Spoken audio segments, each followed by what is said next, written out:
सिंह। जम्मू कश्मीर के पुलवामा में एक आतंकी ढेर हुआ है। आतंकियों और सुरक्षा बलों के बीच में एनकाउंटर लगातार जारी है। पुलवामा में कुछ और आतंकियों के छिपे होने की आशंका जताई जा रही है। तो ये बड़ी खबर आपके टेलीविजन स्क्रीन पर, जहां पर दावा किया जा रहा है कि कुछ और आतंकी पुलवामा में छिपे हुए हैं, जिनकी तलाश सुरक्षा बल के जवान कर रहे हैं। आतंकियों और सुरक्षा बल के बीच में एनकाउंटर जो है वो लगातार जारी। दरअसल सुरक्षा बल के जवानों को खुफिया सूत्रों के हवाले से ये जानकारी मिली थी कि 2 से 3 आतंकी जो है वो पुलवामा में छिपे हुए हैं और यही वजह है कि उनकी तलाश करने के लिए, उन्हें पकड़ने के लिए लगातार सर्च कार्रवाई की जा रही है। और इस दौरान इनकाउंटर भी देखने को मिला है और मुठभेड़ भी सुरक्षा बल के जवानों और आतंकियों के बीच में हुई है। तो ये बड़ी खबर आपके टेलीविजन स्क्रीन पर। एक आतंकी इस कार्रवाई के दौरान बताया जा रहा है कि ढेर हो चुका है, मार गिराया गया है सुरक्षा बल के जवानों के जरिए एक आतंकी को जम्मू कश्मीर के पुलवामा से। इस वक्त की बड़ी खबर।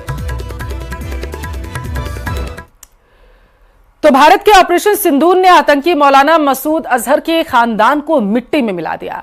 उसे ऐसी चोट दी गई कि वह जीवन भर कभी भूल न पाएगा।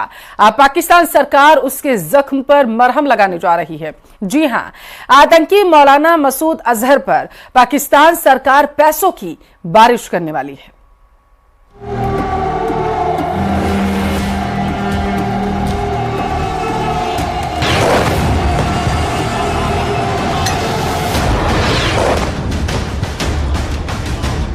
आज से लगभग 10 साल 7 महीने पहले 27 सितंबर 2024 को संयुक्त राष्ट्र के मंच पर प्रधानमंत्री नरेंद्र मोदी ने कहा था कि आतंकवाद जितना खतरनाक है, उससे भी खतरनाक है गुड टेररिस्ट और बैड टेररिस्ट वाली सोच।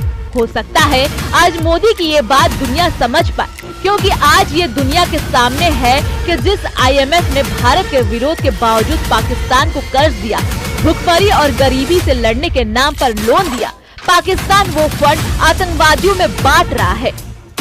IMF के लिए शर्म से सिर झुकाने वाली खबर ये है कि पाकिस्तान की शहबाज सरकार मसूद अजहर को 14 करोड़ का मुआवजा देने जा रही है। ये मुआवजा इसलिए क्योंकि ऑपरेशन सिंदूर में उसका हेडक्वार्टर तबाह हो गया और भारत की मिसाइलों ने उसके 14 रिश्तेदारों को कब्र में पहुंचा दिया। इसके अलावा ऑपरेशन सिंदूर के बाद पाकिस्तानी आतंकवाद का दूसरा बड़ा चेहरा हाफिज मोहम्मद सईद भी खुलेआम तरकीरें करता हुआ दिखाई दिया। पाकिस्तान ने मसूद अजहर को 14 करोड़ का ये टेरर लोन ऐसे मौके पर दिया जब IMF ने एक हफ्ते पहले ही पाकिस्तान को 8,500 करोड़ के लोन की पहली किश्त जारी की थी और आज ही पाकिस्तान को 12,000 करोड़ लोन की दूसरी किश्त भी दे दी गई है। यानी IMF पाकिस्तान को जो पैसा गरीबी, भुखमरी और आटा खरीदने के नाम पर दे रहा है, उस पैसे का इस्तेमाल पाकिस्तान आतंकवाद को पालने पोसने के लिए कर रहा है। भीख मंगे हैं ये लोग, यकीन मानो ऑफिशियल भीख मंगे हैं पाकिस्तानी। IMF से लोन ले रहे जाके $1 बिलियन का। आप 75 साल से आपने क्या किया? किसने आपको मजबूर किया IMF का लोन लेने के लिए? और अफसोस की बात यह है कि IMF का लोन ले रहे हैं और ये इंटरनेशनल, ये इंटरनेशनल मॉनेटरी फंड नहीं, ये इंटरनेशनल मिलिटेंट फंड दे रहे हैं पाकिस्तान को, इस्तेमाल करेंगे। एक और शहबाज सरकार ऑपरेशन सिंदूर से हुए नुकसान में आतंकी हाफिज सईद को 14 करोड़ का मुआवजा देने जा रही है। दूसरी ओर आतंकी हाफिज सईद भी बिल से बाहर आ गया है। लेकिन ऑपरेशन सिंदूर का डर आतंकियों में किस कदर है, ये बात आप हाफिज सईद की बॉडी लैंग्वेज से समझ सकते हैं।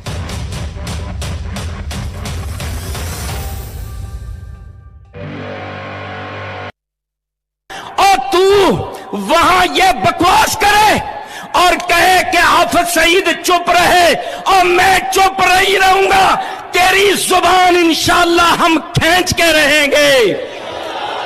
अगर तू पानी बंद करेगा, इंशाअल्लाह हम तेरी सांस बंद करेंगे, इन दरियाओं में फिर खून बहेगा। मैं अपने कारकुनान से ये अर्ज करना चाहता हूं कि हमने बहुत सब्र और इस्तिकामत का मुजाहरा करना है, हमने अपने मिशन को भी जारी रखना है, लेकिन हम पाकिस्तान के अंदर वो रवैया पेश करना चाहते हैं कि जिसके साथ पता चले कि हम पाकिस्तान की हिफाजत को उसी तरह अव्वलियत देते हैं। अब आतंकवादी इस पैसे का इस्तेमाल अपने आतंकी हेडक्वार्टर के पुनर्निर्माण के लिए करेंगे। इस पैसे का इस्तेमाल भारत में आतंकी हमले के लिए होगा। इस पैसे का इस्तेमाल आतंकी गतिविधियां बढ़ाने के लिए होगा। और हाफिज सईद की बॉडी लैंग्वेज से समझना मुश्किल नहीं है। Bureau report, news 18।